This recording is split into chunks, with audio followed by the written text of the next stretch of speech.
Okay, here's part two on me getting a transplant at 36 years old. A double lung transplant at that. And okay, now I'm in the hospital. They diagnosed me with the pulmonary fibrosis and the Sjogren's syndrome. The Sjogren's syndrome is an autoimmune disease. It's like lupus. You get dry eyes, dry mouth. You're very tired. There's different things that go wrong with your skin. I also was diagnosed with Raynaud's. This is when your fingertips and your toes get purple and really cold. I was diagnosed with that. And then they told me I needed a double lung transplant right away, but I was unable to get it because I was overweight. I was about 295 pounds. And remind you, I've never smoked a day in my life either. I was unable to get the transplant be put on the list.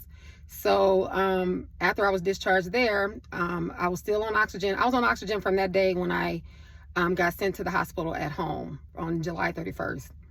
So at that time, I was on oxygen. I was on 2 liters at rest and about 6 liters with activity. I was still going to work. I was going to work part-time though, but I was still going into work with my oxygen tanks. And I'm started to eat better, cutting out the soda and everything. I started going to they put me with, set me up with pulmonary rehab so I can do, get some exercising.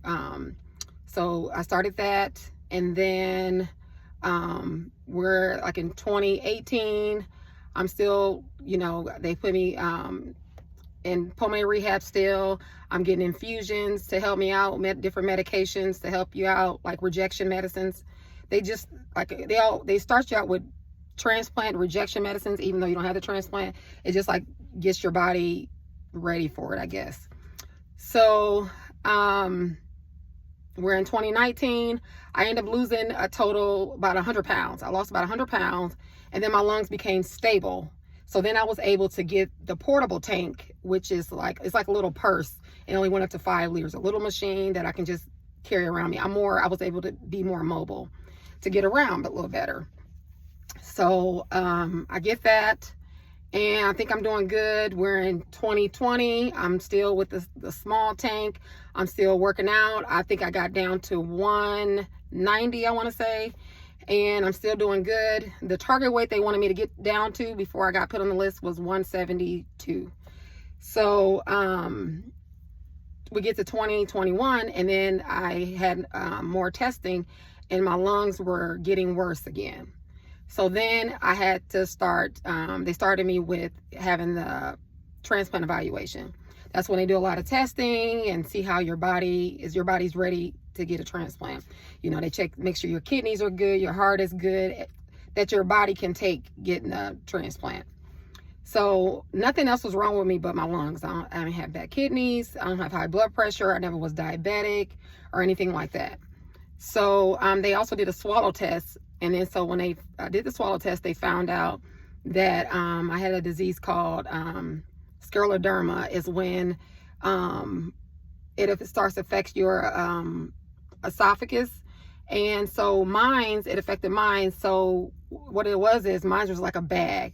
So my muscles don't contract at all. So when I swallow, it's just like a bag, it just goes down.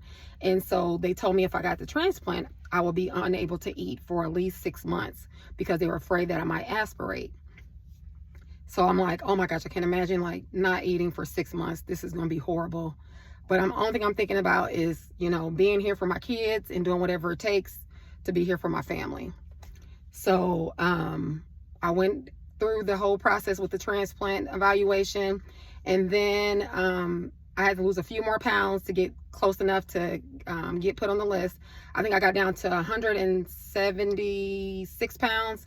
And I also, I missed the part that I had, when I got to like 190 pounds, I had this procedure called a panniculectomy when they took the extra skin off. I was able to get that, so that helped a lot too. So I get down to 174 or so, and I got put on the list.